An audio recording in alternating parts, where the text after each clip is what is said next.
Hi-oh, hello again, and welcome back to our latest video, this one on basketball. We're going to call it Hoop Season 24-25. On the heels of our portal season shows, which have kind of tailed off because the portal season has slowed a bit, I think it's fair to say. Anyway, the Auburn Tigers on the court, the Cagers, as some would say, are having a terrific season so far, ranked number 2 in the AP poll, number 1 in the Ken Palm, so on the computers. They are absolute darlings. So we're going to take some time here to break down the Auburn matchup with Missouri, which is going to be on Saturday, the conference opener. Before we get started, and I will keep it brief, I promise you, consider subscribing to the channel. If you like our content, it will make me happy. Let's get on with it.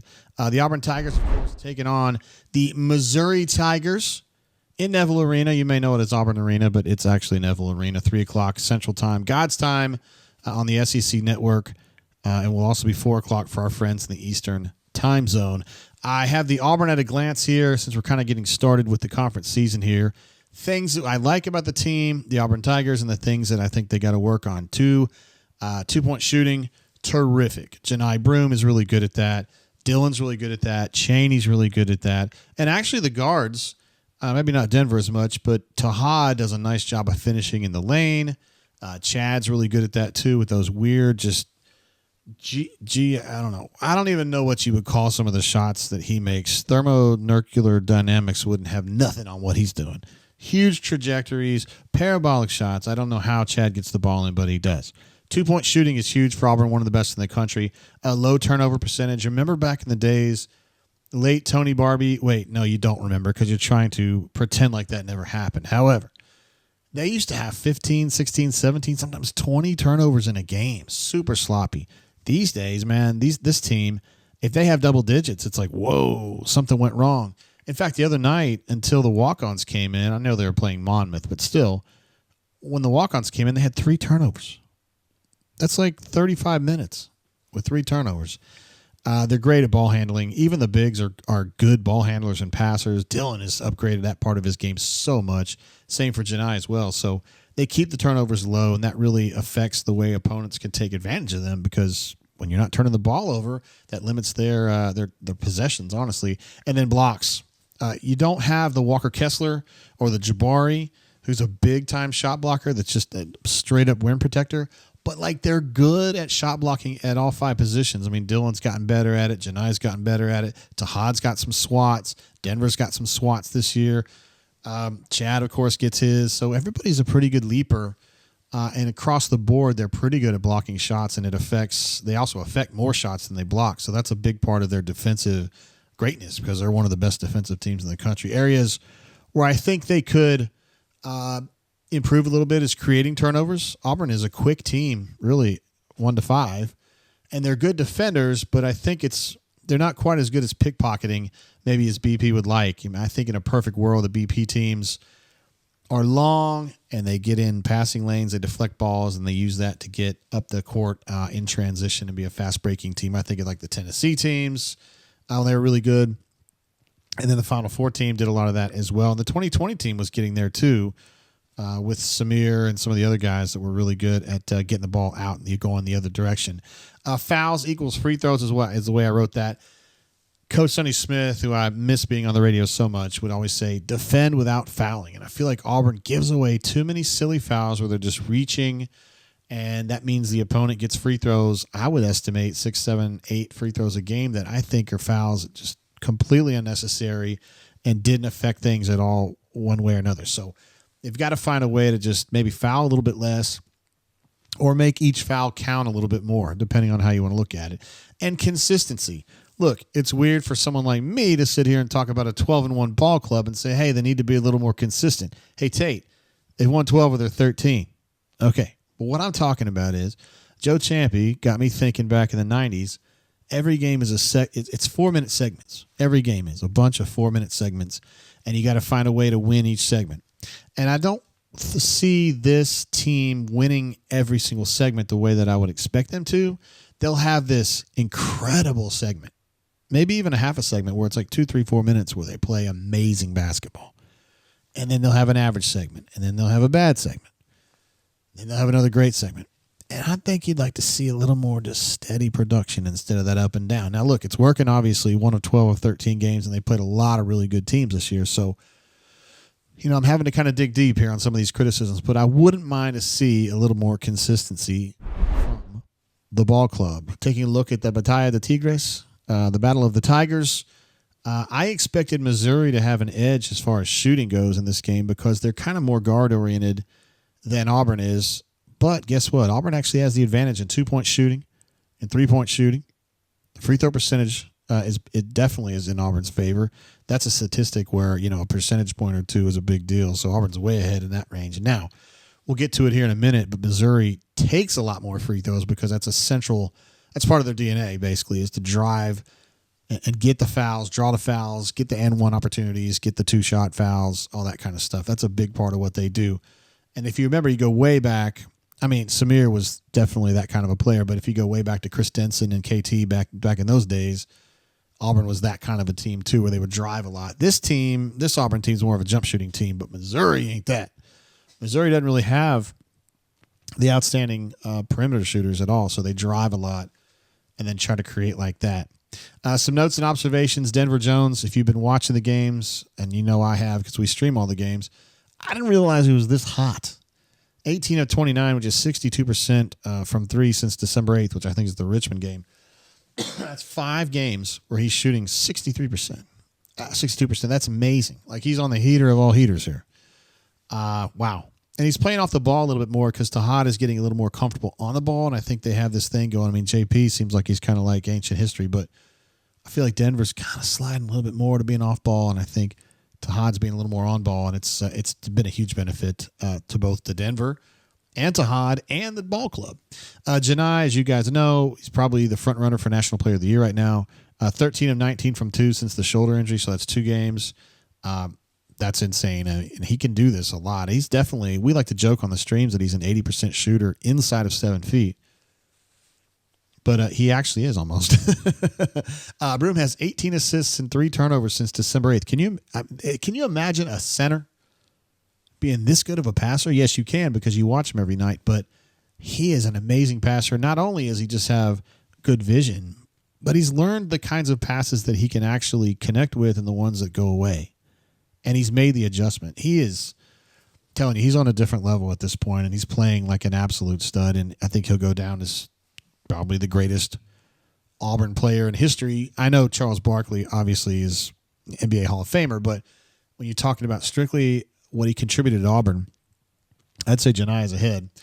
Chad Bacon Lasagna, a.k.a. Chad Baker Mazar, hasn't missed a free throw since November 18th. That's a streak of 40 free throws made in a row. Hope I'm not jinxing him. He's got a solemnity at the line, which is something you don't hear often about Chad Baker Mazar, that he's solemn, but he is at the line. He's got his routine, and he's amazing at that, obviously. Auburn number 1 in the Ken Palm ratings, as they should be. Statistically, this is a giant of a team. I have it there that says Auburn's number 1 in the AP rankings. That's actually not true. I messed that up. I don't know why Tate is messing these up. Auburn is actually 2 in the AP poll, behind Tennessee, which also is an outstanding ball club. They happen to be undefeated at this point, 12-0. So I could see how some dude named Dwayne, who covers college basketball for the Seattle Post-Intelligencer, he looks at it and he goes, Tennessee's undefeated, Auburn's lost 1. I'll go ahead and vote Tennessee ahead. That's fine. It doesn't really matter. You know that Auburn's really good. Auburn's won 5 in a row. Missouri had won 10 in a row until the loss to Illinois on December 22nd. Missouri, I wouldn't necessarily say they have a lot of good wins. They beat Kansas, which is a great one. That's a really good ball club. And they beat Cal, who's, solid, but lost in the season opener to Memphis, whatever. I mean, we all trip sometimes on the first one. I mean, the first girl I asked out told me to – I don't want to go back through that. It didn't go well. And then lost to Illinois in St. Louis, which is a neutral site game. But come on, that's Missouri territory. And you think they'd be able to beat Illinois, but they didn't. It was a close game, and Illinois is a good team. But outside of that Kansas win, I don't really see that, really good win. That's just 1. And Auburn's got, 7. So, I'll give Auburn the advantage on that one. We talked earlier about driving to the hole. And I want you to think about this. Missouri's top free throw guys. Mark Mitchell, who's an outstanding player for them, plays the 4. He's kind of kind of a speedy four, kind of like a Chad Baker-Mazar, but a little bit longer. 86 free throw attempts this season. Anthony Robinson, who plays point guard for them, their starter, 66 attempts. And the backup point guard, Tony Perkins, 44 attempts from the free throw line.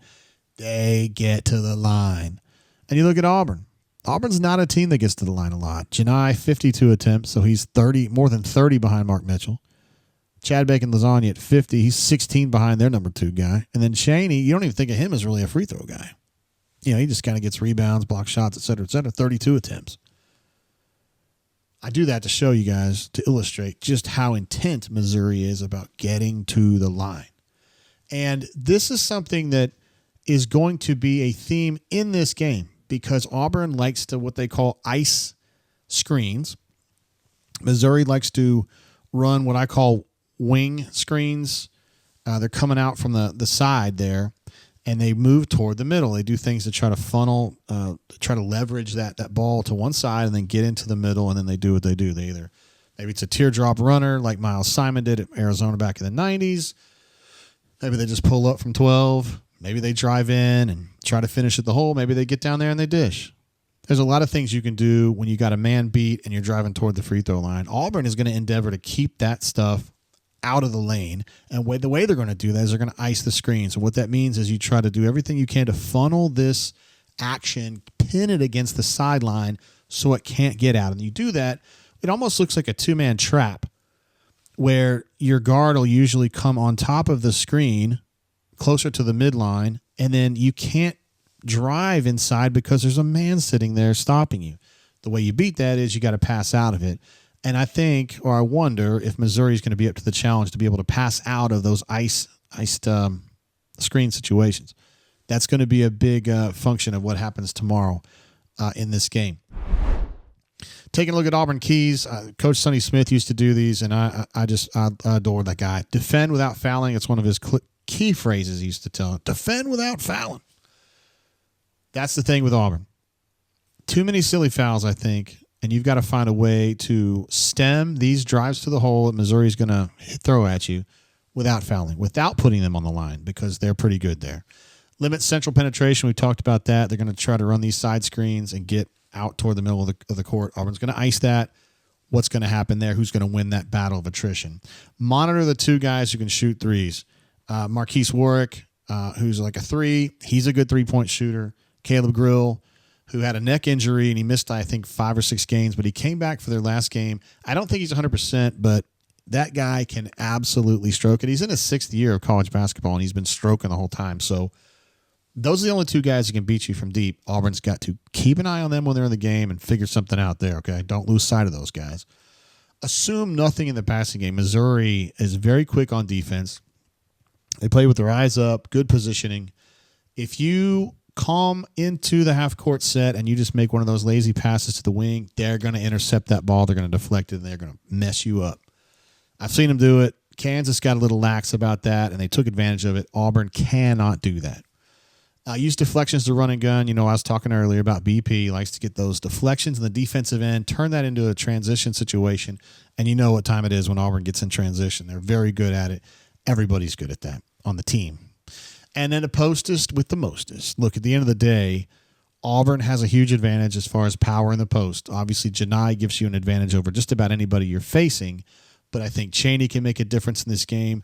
I think Dylan can make a difference in this game. Heck, maybe even Turtle can make a difference in this game if he gets 8 or 10 minutes, just kind of helping guys out, spelling Dylan or whatever. But I don't think Missouri has the size and the power to defend, to even repel Auburn in the post. So I think Auburn needs to accentuate that part of the game, get deflections, get out in transition a little bit. But if push comes to shove, ride Janai and ride your size, because Auburn's got good ones, and I don't think Missouri does. I don't have a lot of appreciation for that part of Missouri's game.